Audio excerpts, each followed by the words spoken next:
বাংলাদেশ ভারত সীমান্তে আবারও উত্তেজনা। এবার লালমনিরহাটের পাটগ্রামের দহগ্রাম ইউনিয়নে শূন্যরেখায় ভারতের সীমান্তরক্ষী বাহিনী বিএসএফ আন্তর্জাতিক সীমান্ত আইন লঙ্ঘন করে কাঁটাতারের বেড়া নির্মাণ করেছে।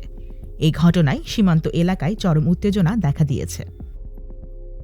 ৬ নং ৮ নং ওয়ার্ডের এটা এই পাশে সীমান্ত এলাকায় এখন এখানে বিএসএফরা যেভাবে বেড়া দিচ্ছে তাতে আমরা এলাকাবাসী সবাই আতঙ্কিত, এবং এরা বেড়া যেটা আমরা জানি যে ১৫০ গজ দূরে এরা বেড়া দিবে, এখন সেটা সীমান্ত ঘেঁষে বেড়া দিচ্ছে এবং লাইট স্থাপন করতেছে।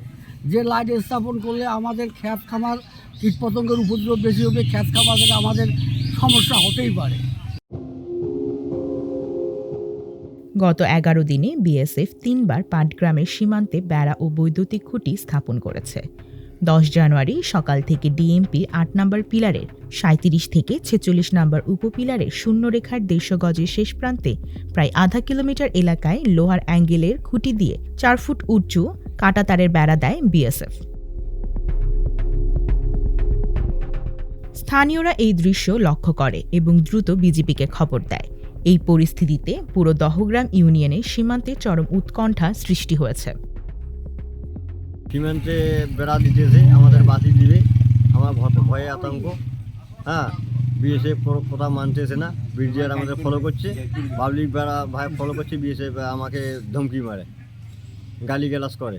ওদের মনে করেন যে সামগ্রিকত্ব ওরা দিবেই, আমাদের জোর খাটে না, এই বলে ওরা দিতেছে। আমাদের মনে করেন যে জনগণ তাবিজ আছে, ওদের কথা মানতেছে না।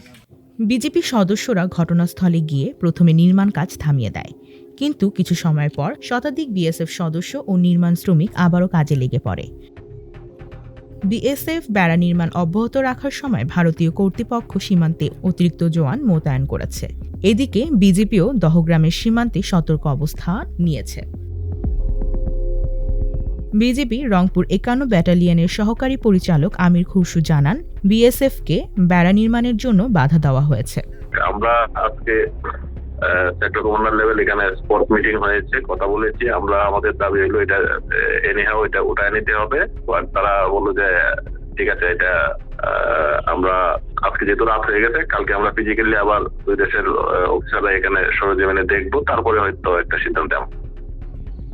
এখন পর্যন্ত সীমান্তের পরিস্থিতি উত্তপ্ত থাকলেও বিজেপি এবং বিএসএফ উভয় পক্ষের কর্মকর্তারা সুষ্ঠু আলোচনার মাধ্যমে সমস্যা সমাধান করতে কাজ করছেন।